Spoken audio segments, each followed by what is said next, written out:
These 5 apps are the only ones that I use to maximize my productivity every day, and they're completely free. Hey, I'm Penny, and let's get straight into 5 productivity apps in 5 minutes. The first thing that has absolutely helped me increase the amount of time I spend working rather than staring endlessly at my phone is Opal.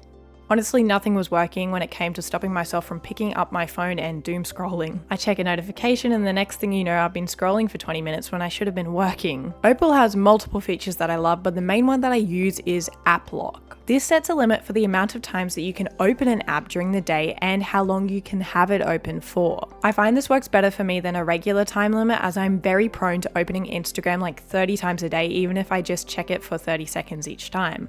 So this is way better for me, as I'm now way less likely to open an app, as I actually have to select the unlock button and think about, do I want to be going on Instagram right now, or should I probably continue working? I also have most apps blocked from 8:30 p.m. to 8:30 a.m. so that I'm not scrolling at night when I want to be reading instead, and I'm not scrolling first thing in the morning. Overall, I love this app and it's increased my productivity by a lot. This seems like such an obvious option, but just your Apple Calendar or Google Calendar can be one of the best productivity tools that you use.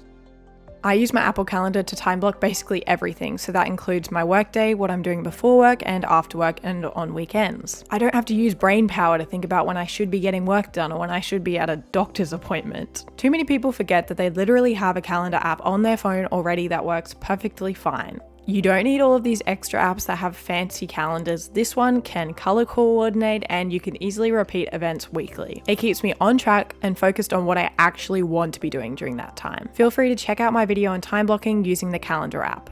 This is the best and simplest to-do list app in my opinion. To-do lists should not be complicated. For some reason, there's just so many really complicated to-do list apps, when honestly this app is just equivalent to writing on a piece of paper what you need to do for the next week.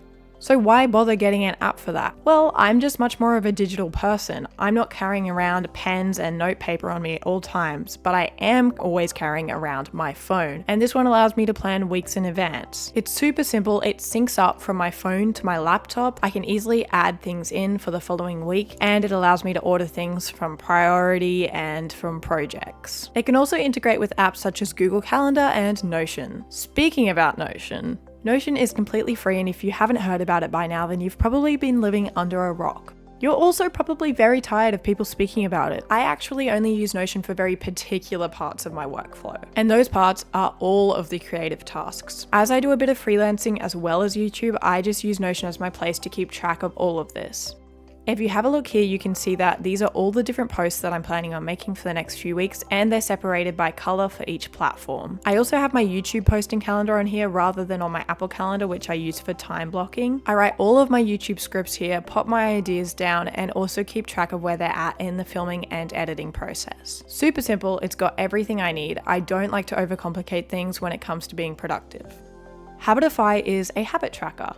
It's super minimalistic and not overwhelming to use at all, which is perfect for my brain. It allows you to set multiple reminders a day, and it gives you a progress graph so you can see your progress visually. At the moment, I'm just using this app to focus on 3 things, which is exercising, reading, and journaling. The free version allows you to have up to 3 habits as well as join a couple of challenges, and I find this is perfect for anyone. You probably shouldn't overload your brain with exactly how many habits you want to have going per day, and just focus on 2 to 3 things instead.